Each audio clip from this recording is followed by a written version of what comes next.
को साफ और स्वच्छ बनाने के लिए यमुना मिशन पिछले कई सालों से बृहद तरीके से वृक्षारोपण का कार्यक्रम कर रहा है, जिसमें लाखों वृक्ष यमुना किनारे लगाए गए हैं। वहीं अब भारत के 5 मुर्गन संतों का अब यमुना मिशन को संरक्षण मिलेगा। इन संतों के संरक्षण मंडल का आशीर्वाद यमुना मिशन के कार्यों को मार्गदर्शन के रूप में मिलेगा। 7 सदस्यीय संतों की यमुना मिशन कार्यकारिणी समिति भी संरक्षण मंडल के संरक्षण में कार्य करेगी।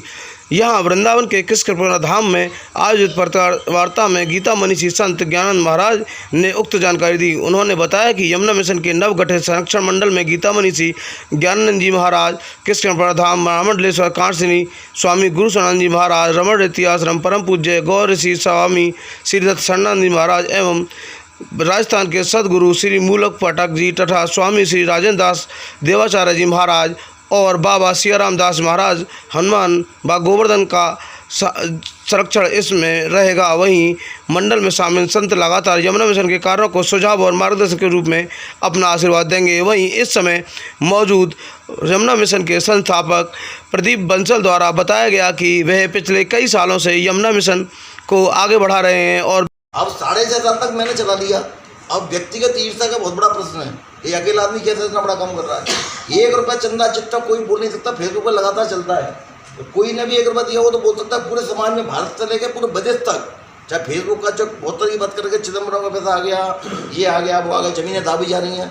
जमीन मेरे पास इतनी है, मैं अपनी जमीनों पर नहीं जा पाता। 500 एकड़ जमीन है मेरे पास पूरे क्षेत्र में। 500 एकड़ जमीन है मेरे खुद के नाम पर कंपनी, तो मैं अपनी ज़मीनों पर नहीं जा पाता हूँ। ये यमुना की वजह से मैं पीछे छुड़ाना चाह रहा हूँ। इस बात से कब्जा खत्म हो जाए तो मैं कह रहा हूँ कि इन सब संतों के सामने उनको सुपुर्द करना चाहता हूँ, आपके सामने सबके। या मेरे ऊपर से गड्ढा काटोगे, मैं ना तो हमारे परिवार का कोई सदस्य ना कोई कब्जा करेगा, ना कुछ करेगा। जिसके नाम राज्य सरकार के, केंद्र सरकार के सिंचाई विभाग जो भी इसके वृक्षों की केयर कर सके। यमुना मिशन पिछले कई वर्षों से केवल और केवल यमुना जी के निर्मल अविरल प्रवाह के लिए लगभग 1.5 लाख से अधिक वृक्षारोपण अभी तक किया जा चुका है। अनेक स्थानों पर कुछ बच्चों के लिए कुछ झूले और बच्चों के लिए कुछ ऐसी साधन लगाए गए हैं जिससे बच्चे यमुना जी के भाव के साथ जुड़ सकें। तो ऐसे अनेक प्रयास अब तक यमुना जी के यमुना मिशन के द्वारा हुए हैं। 4 स्थानों पर यमुना मिशन की ओर से आरती हुई है, जिसमें आरती प्रारंभ हुई है, जिसमें ग्रामीण क्षेत्रों के बस्तियों के लोग आके यमुना जी के आस्था के रूप में जुड़े हैं। साथ आगे भी यमुना मिशन एक व्यापक भाव के साथ आगे बढ़ सके, कार्य कर सके, उस दृष्टि से हमारे प्रदीप बंसल जी जो पहले स्वयं की ओर से लगे हुए थे, एक ही लक्ष्य लेके कि ना चंदा लें ना चंदा दें, ऐसा उनका एक मन प्रारंभ से बना और स्वयं भगवान की ठाकुर जी की कृपा है उन पे, और उसी कृपा में से कुछ अंश वो यहाँ यमुना जी के लिए लगा रहे हैं।